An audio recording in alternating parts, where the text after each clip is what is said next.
All right, welcome back. Today we are diving deep into the engine room of the Lipa-Pocket ecosystem. We're going to look at the absolute critical piece that connects the world of digital currency to your local coffee shop. And that is the payment acceptance layer. Let's get into it. So this is the big question, right? For crypto to ever really take off, you've got to make spending it feel totally normal, as easy as tapping your phone or handing over some cash. And that is the exact problem this payment acceptance layer was built from the ground up to solve. And this is the solution. Honestly, think of this layer as the universal translator for payments. It's the bridge that connects you and your app to the merchant and their point of sale system, making sure every transaction just flows. It's the secret sauce that makes the magic happen behind the scenes. So here's our game plan for today. We'll kick things off with the simple idea of making crypto payments easy. Then we'll check out all the different ways you can actually pay. After that, we'll peek under the hood at the processing engine, see how merchants get instant updates, and wrap it all up with security.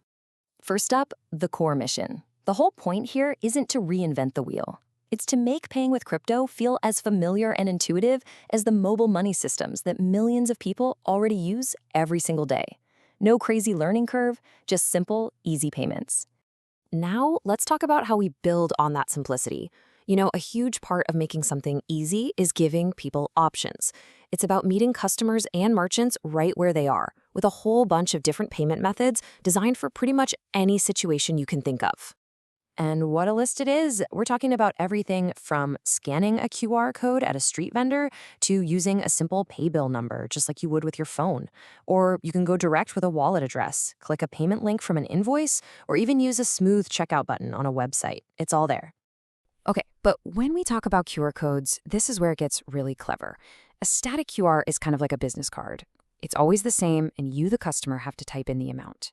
But a dynamic QR? That is a game changer. It's generated for one single purchase with the exact amount and all the details baked right in.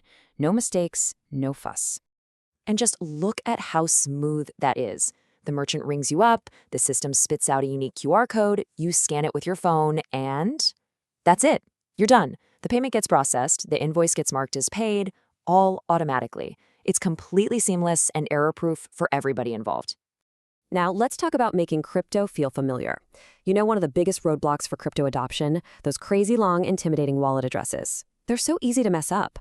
Well, this system gets around that by mapping a simple, easy-to-remember pay bill or till number directly to a merchant.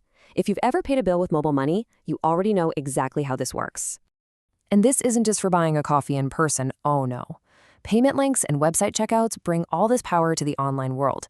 Think about it. Freelancers can send invoices with a simple link, charities can accept donations, and online stores can just drop a Pay with Lipa-Pocket button right into their checkout flow. Okay, let's go a little deeper. We've seen all the ways you can start a payment, but now let's look at what happens next. We're going to pop the hood and look at the core of the system, that secure engine room where every single transaction gets validated and processed in a fraction of a second. So this engine has a super important checklist it runs through for every single payment. It validates the request, it makes sure the customer actually has the funds, it instantly debits the customer's account while crediting the merchants, it records the whole thing so it can never be changed, and then it fires off all the notifications. Whew. So here's what that flow looks like in the blink of an eye. The second you hit pay, the engine just zips through these steps. It's this lightning-fast series of checks and balances, moving the value from one place to another, all securely, all happening instantly behind the scenes. Okay, so processing the payment is one thing, but that's really only half the story, right? The other half is all about communication. A merchant needs to know the very second a payment is good so they can hand over the goods with total confidence. That's where real-time sync comes in. And the system makes sure there's absolutely no guesswork. It uses every channel you can think of. For the tech-savvy merchants, you've got automated webhooks, but it also covers all the bases. Instant emails, text message alerts, push notifications to their phone, and of course, a live update right on their dashboard. No ambiguity. So to make this whole webhook thing sound a little less technical, think of it like a digital doorbell for a merchant's sales system. The moment a payment goes through, it rings that bell and their system automatically knows to, say, mark an order as paid or start the shipping process. It's that instant machine-to-machine handshake. All right, let's move on to our final and maybe the most important piece of the puzzle, security. Because none of this works if people don't trust it. This layer is built from the ground up with some really robust, multi-layered security to protect both the customer and the merchant. And we're not talking about just one lock on the door here. This is a full-blown defense system. You've got things you control, like your PIN or a one-time password. Then you have system-level checks, like payment limits and fraud detection running in the background.